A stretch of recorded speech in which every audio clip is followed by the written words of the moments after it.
Hello, everyone. This is Devin Thorpe, your host for the Social Entrepreneur at Forbes.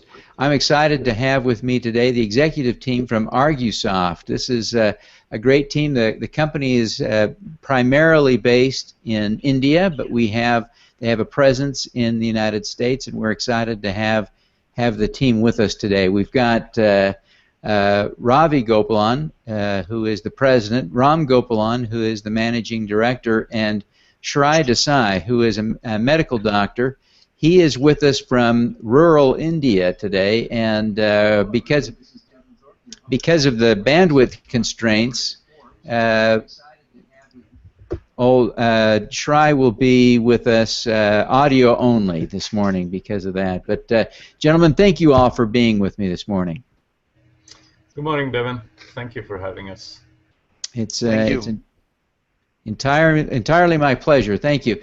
So, Argusoft, Ram, can you give us a quick, or maybe Ravi, you'd be best. Why don't you give us a quick overview of Argusoft? What is Argusoft in general? What are the primary missions of Argusoft, the company? Thanks, Evan. Argusoft is essentially a software technology provider, and it has two facets, and one of them is about social entrepreneurship. So we have a social enterprise. It's specifically in the health domain, especially public health initiatives. We've been doing a lot of work. An interesting initiative here is about this mobile remote health management platform, and where it's a platform play where we use the platform and customize it for specific situations. And that platform actually has a mobile phone-based first mile or last mile, as you may see it, which is a regular feature phone, a low-cost feature phone. We're practically talking about a $20 phone that is in the hands of a field-level remote healthcare worker. Wonderful. That's the platform, and it's largely the play. Yeah. That's great. Now, Ram, why don't you tell us a little bit about how you are applying some of these technologies in the United States?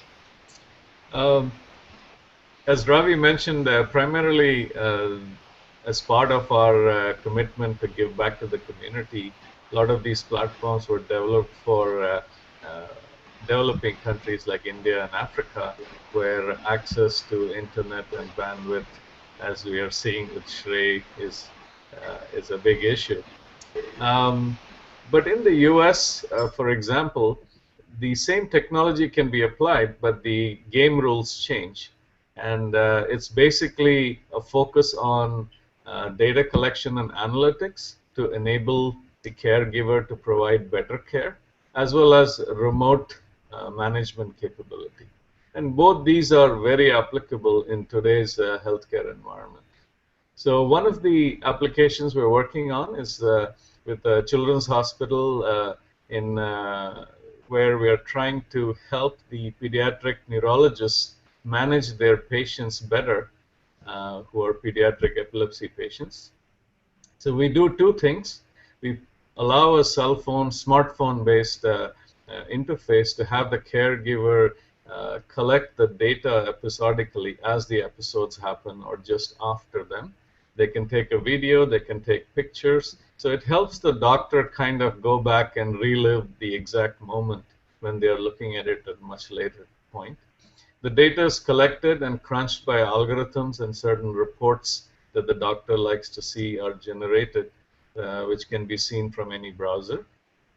On the other component of it, we have a decision tree-based triaging system, which is built by the same neurologist from their IP and knowledge. So the caregivers have a high level of confidence. So at the time of episode, it asks certain questions, and by answering that, it tells, okay, if this is happening, then do this. So that needn't have to call the doctor or call 911 and make a big deal of it. Wonderful, wonderful. Now, Shreya, I wonder if you would tell us a little bit about your experiences there in rural India.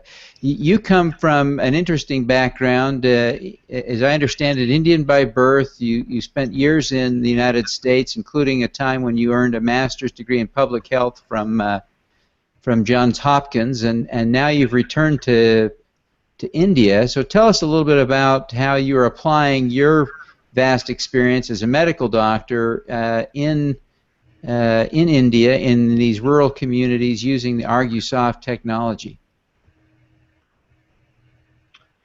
Devin, I represent an organization called Seva Rural, which is a grassroots development organization working in indigenous and remote rural areas of Western India. And over the last 3 decades, Seva Rural has implemented many community-based solutions to improve health outcomes. And the program which we work at, which is named I Am Teco, this I Am Teco mobile phone application is a culmination of our 3 decades of experience, frankly. We all know that reducing child and maternal mortality are two of the most important objectives of Millennium Development among mothers and children. And many of these solutions are to be delivered or facilitated by the village-based frontline workers. And the government of India deputed performance of these health workers is not up to the mark because of various factors that come into the play. So this mobile phone application, what it aims to provide support, motivation, and supervision of these health workers so that their performance will improve, and in turn the health outcomes will be better. So these life-saving health solutions can reach a maximum number of people with maximum quality. About how many people are you now reaching with this program? So in complex health systems such as India, obviously this has to go into phases. So right now we are in phase 1, and we are reaching 50,000 population, and in phase 2 we are going to expand to 5-fold of that, which is a 250,000 population. And hopefully one day we will reach the whole state. Wonderful, wonderful. It sounds like you're doing great things using that simple mobile technology to motivate and empower healthcare workers in the field. Robbie, tell me a little bit more about the programs that you're seeing, especially with respect to AIDS and the mothers and babies, the transmission of AIDS, and how your technology is being used in that field. Devin, I mean, very quickly, this program, which is to prevent the transmission of HIV from the mother to the child, is a global funded initiative, and Global Fund oversees it from Geneva. This is through the National AIDS Control Organization, which is a Government of India entity.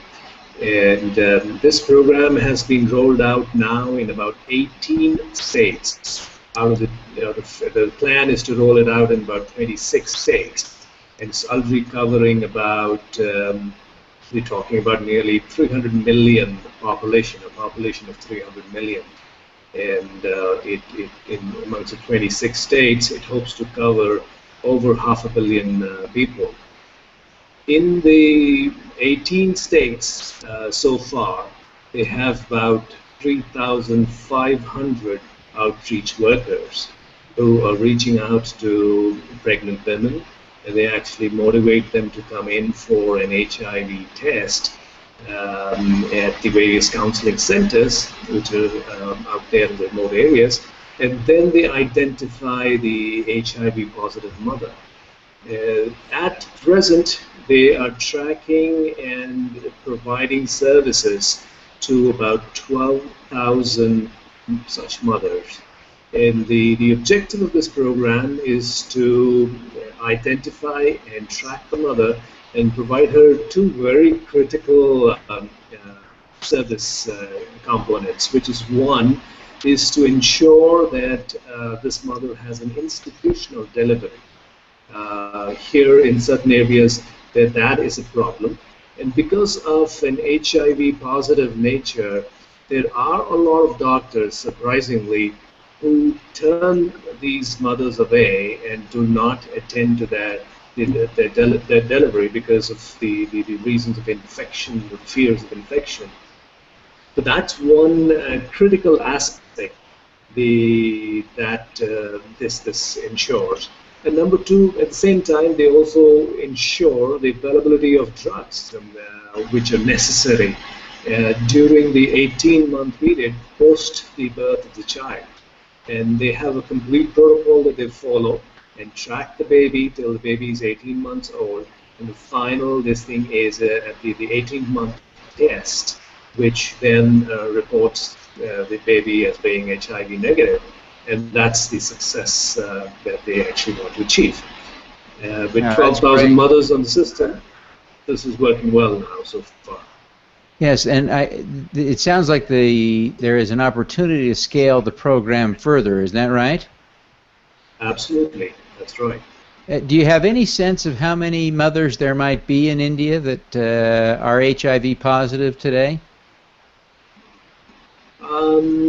See, this number it's hard to give this number for purely social reasons. When a mother is actually told for the first time that she is HIV positive, it's virtually like pulling the earth from under her feet. So this woman then goes to different counseling centers and gives a false name and then false demographic details and tries to get herself tested because she just can't believe that she's HIV positive. So we have a lot of duplicates. Of course, that's an interesting portion. We do a lot of deduplication, which is not just algorithmic, but there is a lot of heuristics in it. And approximately, and this is, I'm hazarding a guess over here, I think we have about 45,000 mothers who may be in a situation which may be an HIV positive situation. Yeah. Well, it sounds like you're already reaching a big portion of the market, if you will, and certainly I hope you'll be successful in reaching even more. Ram, I think this technology is being used in some other ways. What do you want to? What other ways is your technology being used either here or in India? I think one of the things we are trying to do, being a small company and being a technology provider, because we are only one piece of the puzzle, we have to work with agencies like Seva Rural. We have to work with infrastructure consulting companies like ILNFS in India, and there's Accenture and the McKinsey type of people here. There's a lot of work to be done in Africa, and we haven't really been able to make any inroads ourselves due to our limitations. We've tried to reach out to the Gates Foundation and the Golds Foundation, and it's been a challenge. So we're trying our best to go forward in the developing countries. Of course, the bigger challenge there is the funding, and hence that's a different kind of a problem. In the US, we see a very good market, as you have probably very familiar with all the challenges in healthcare costs, remote access, telemedicine, telehealth. These are all terms that are now becoming very common, and a lot of the costs are associated with sort of unnecessary doctor's visits, returning to hospitals earlier than that is required. So a lot of this patient management can be done leveraging this technology because smartphones are very ubiquitous now and people are using it for everything. I mean, you can even take a picture of a check and make a deposit without even going to the bank. So why not healthcare? So we see a lot of potentials for this in the US market. We see a lot of potentials in a pseudo-rural setting, like the VA environments. All the veterans are all in the Midwest, in the middle of America, which is like practically rural because they want the quiet, nature-oriented communities. The VA hospitals cannot really reach them. They can't afford to send people to these places to ensure that they are following their regimens. So mobile phone is something they have. The cell connections are a lot more ubiquitous than even internet connection in these areas. So we see a lot of opportunity there working with the VA, and hopefully somebody will listen to presentations like this and come to us, because us reaching out to them is probably a lot less probabilistic that we'll engage.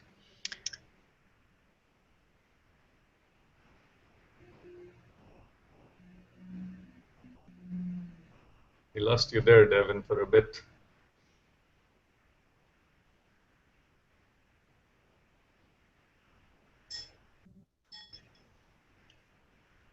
Are you there, Devin?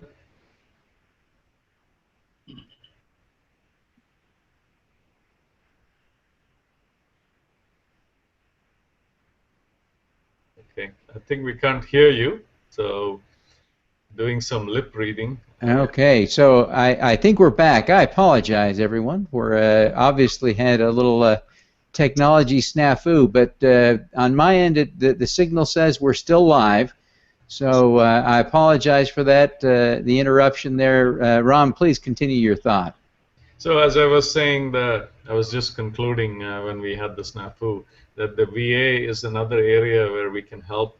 We know that there are a lot of challenges there from a budget and access perspective. And even in basic internal medicine, personal care, there is all the data that with all the Obamacare, there's going to be an extreme shortage of primary care physicians. So this is an excellent way in which each primary care physician's reach can be extended more than what they can physically handle with office visits. Well, fantastic. Well, Shrai, I really appreciate your being here with us. Do you have any final thoughts for us from rural India today? Well, using technology with a frontline worker who lives in a village and is almost semi-literate is a very innovative concept, and it's a kind of a change of culture for her, who is usually used to do her household duties, and now she is using mobile phone and doing whole sorts of things, and it's really empowering her and earning her a lot of respect in her village, and also it's a right step in direction of women empowerment. People are now seeing these frontline workers using mobile phone and entries in her mobile phone, and it's not only health that it helps, but it is also other wider social issues that it might address. So in this project, it's more about supporting and creating a worker-friendly environment rather than simply data collection, and really providing support so that the last person in the society does get benefited. So there is a lot of advantage of using mobile phone technology for healthcare solutions. Yeah, I'm beginning to see the vision for how that's working. Well, Shrai, thank you very much for being with us. Ravi, do you have any final thoughts for us as we wrap up? Yeah, well, I think I would probably just add to what Shrai just mentioned. We are truly empowering the outreach worker or the field level health worker and the beneficiary. Both of them are here in a remote setting. So both of them get empowered, and we actually are then able to reach out the better quality services, the better doctors, the to people in these areas, which otherwise would probably be virtually impossible, very difficult to say the least. Yeah. Well, thank you. I appreciate your time and being here with us from the other side of the world. And Ram, do you have any final parting thoughts? Ram, I think we've got you muted. We need you to unmute yourself there. I apologize. We made this a little difficult on you. Here we go. Okay. Sorry about that. No. So the parting thought at the Health 2.0 conference in San Francisco, which is on October 2nd, we are actually going to be doing a live demo of the Imteco system, albeit in a very brief manner because we have 3.5 minutes to show the demo. So if any of your viewers are there in that area, then they are welcome to join us to see. Oh, fantastic. Well, I appreciate all of you being here with me today. It's been a real pleasure to learn more about what you're doing, and it's exciting to think about these mobile technologies that you're developing and see how that is impacting lives in a real and meaningful way. I think of the number of lives saved and the expense avoided, the trauma avoided when mothers don't pass along their HIV to their children, and it's just one example of the great things you're doing. So thank you very much for being here, everyone, and thank you all who tuned in to watch today. We appreciate you all. Now, let's do some good. Thank you, Devin.